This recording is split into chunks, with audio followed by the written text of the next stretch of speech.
Yo, it's your boy AJ. Oh my God, the playoffs started. There's so many injuries. Make sure you hit that like button, subscribe. You're now tuning in the Hoops World. Hoops World. LeBron James. Right here, the king is like, hey, guess what? I'm still the king. I hit the streets just to get a bag. I pack, he got toe tagged. I punched the nigga for shorty. I'm John Woo with the 40. You not gang nor the homie. Don't blow me, no, you don't know me. Gang shit, members only. You wasn't there, I was lonely. You wasn't there, I was lonely. Dog nights, blicky on me. I was just stacking my commas up. Head down, trying to run it up. These niggas be steady, be clocking. Man, the playoffs, man. These Already, injuries are crazy. we're around like the longest series so far. It's been like 3-0, 3-0, right? That's like as far as we've gotten. There's obviously a bunch of 2-1s, Yeah. and then between all of this has been a bunch of crazy injuries. You got ejections, you got suspensions, all in this little sample size that we've gotten already, and 3 games at most from each series. Yeah, the first thing I want to talk about is the Kawhi situation. If you guys didn't know, Woj tweeted out today that Kawhi is going to miss another game and he might be out for the series. This clip I'm about to play went viral. Stephen A was talking about the Kawhi Leonard injury. In the case of Kawhi Leonard, I stand alone probably on this, but I don't care. I think the man should retire. I'm sick of these injuries to Kawhi Leonard. I'm not questioning the legitimacy of them in any way, but my God, him and Paul George have played a grand total of about 22% of their games together. You got Kawhi, who's religiously unavailable, okay? And then the flip side to it all is that it doesn't matter. It's like, it's not even injuries that take place before all of us. This guy dropped 38 points one game, 31 points another, and walk off the court, looks absolutely fine. And then Ty Lue wakes up the next morning and finds out he can't go today. And now he... Yeah, and it's when I first saw that news too, I was just like, man, the Clippers it's really looking bad for them. And this is a entitlement for the load management situation because they load managed Kawhi during the year just for this moments. You know, they be cautious with Kawhi all year long, and then he gets to the playoffs, and it's a shocker. He might be done for the series because of his knee sprain. And it's crazy to think yeah. too, because we saw how he played in game 1 and game 2, and he was an absolute force in game 2, dropping like 38, I believe. And to see the news that he sprained his knee and he played through it, you wouldn't even think that happened when you watched him play, because he was easily the best player on the court that game too. I didn't think he was hurt at all. I was like, what? He got a sprained knee? That's when I read the Woj tweet. I thought he was good, but then I saw the Woj tweet. I'm like, whoa. But as a Clippers fan, I know if you're a Clippers fan right now, what are your expectations? I know you're down 2-1. Everybody thinks you're about to get packed up. I mean, the good news is Russell Westbrook has been playing well. I mean, shooting 43%, averaging 15.9 points. Then you got Eric Gordon, who's actually playing well too. But what is your expectations now? Like, can you still possibly tie this series up? Or you think it's a wrap? I think it's an absolute long shot, given that and as the Suns, you shouldn't lose to the Clippers. Yeah, it was close, but you shouldn't lose without them having Kawhi and Paul George, right? Yeah. And if you're a Clippers fan, you just have to worry about what's happening from the future of this team. You have to wonder if they're going to blow it up, because we've seen this team since the bubble, and everything's went wrong every single year. Every single year with the injuries, you have, like I said, you have Paul George and Kawhi out, and it's been consistent. Yeah. It's been consistent, and how things have ended poorly. And who knows? It's like everyone's been getting hurt every single year. It's like, do you want to continue with this? Are you sure you want to run it back again when the same issue has been occurring? Because you probably won't be able to get Russ back, given the fact of how he's been playing. There's gonna be a team that's gives him money. If everything's on the let's say for this one game, because the Clippers did the impossible and stole game 1, and I honestly think they played pretty well game 2, but the game 3 was just, KD and Booker went crazy in game 3.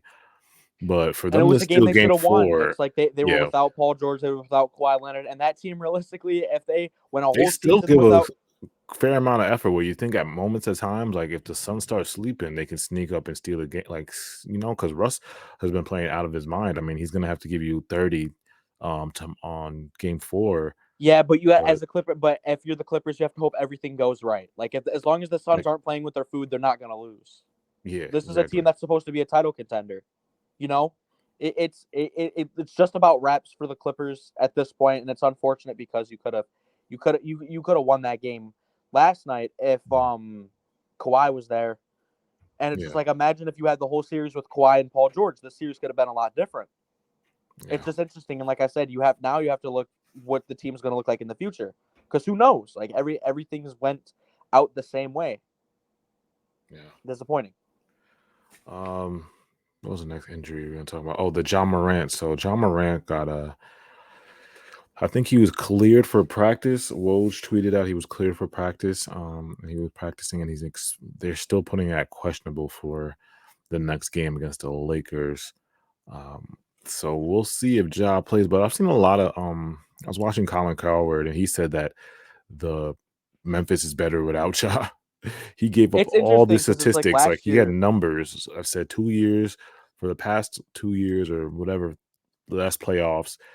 The Memphis Grizzlies are better, and their numbers are better. The numbers are all better than like the points per game average. The defense is better. For some reason, like their record is crazy without Ja.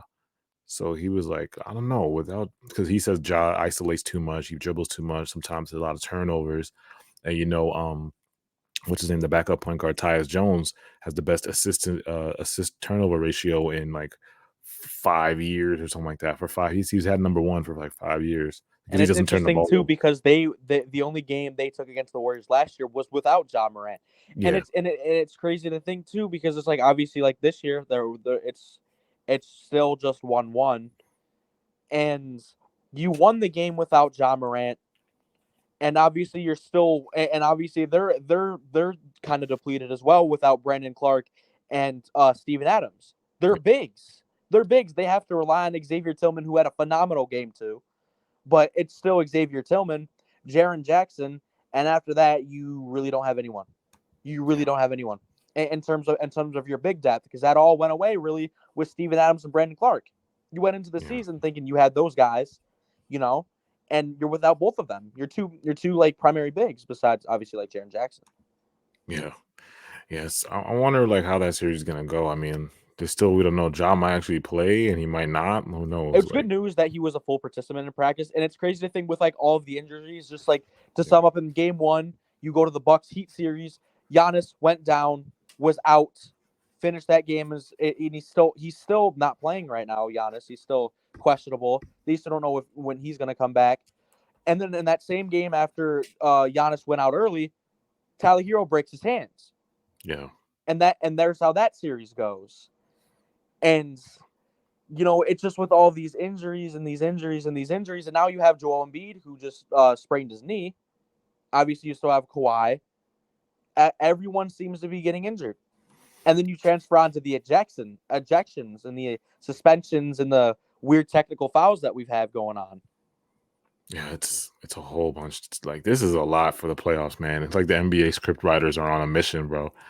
Yeah, man, they're on a You can't mission even because make this up is a better script than this too, because like yeah, when you talk about like the ejections too, when you had obviously with like the Draymond Green thing where Sabonis grabbed his leg and he stomped on him, and obviously you can have your opinion on that, but they suspended him, and you have Claxton who obviously stepped over Embiid when he dunked on him, but then clearly was kicked in the groin. Clearly, you know what the intentions were with him, and he got a flagrant one, and that was it. And then you go into later in the game. James Harden looks and it's just a regular play James Harden usually does. It didn't look intentional. It's just something he usually does if you watch his game. That's a play he'll usually do, just kind of push off. It just so happened to get Royce O'Neal in the nuts, and crazy. that got him ejected from the game. So and then it's just interesting how it looked like it was a makeup call, and they didn't have that same energy for Embiid. But then they go to James Harden, and it's a lot. It was a lot less. It was a lot less forceful, and like with bad malicious intent. Yeah, You know Harden probably really didn't mean it, but with Joel Embiid, we knew what he meant to do. It's really like this playoffs, man. And let me ask you this before we wrap this up. What injury do you think is the most crucial for any team? Well, for the team in the playoffs right now, for the teams in playoffs, who do you think has the most to worry about as far as the injury goes?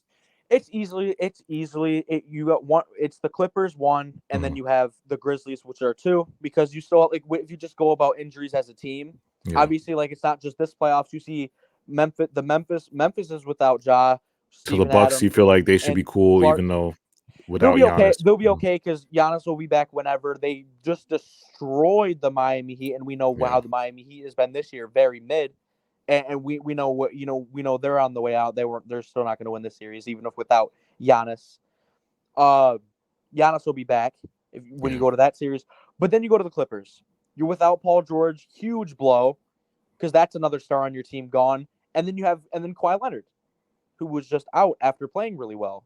Yeah. So I that's bad. And now as a Clippers fan, it's different with Memphis because that Memphis team is young and will be around for a while. yeah. Kawhi and Paul George are both aging. Yeah, that's a good point. That's a good point. Yeah. I think personally, like, yeah, like you were right, but the Clippers is probably the most concerning. But every team has like a certain amount of fright because it's the playoffs and you don't really know what's gonna happen. So it's a little bit of a like, what's gonna, anything gonna kind of happen. But make sure you guys hit that like button, subscribe, follow us on Instagram and TikTok at Hoops World Zero. We'll be back for more playoff bangers. Make sure you hit that like button. Appreciate you guys.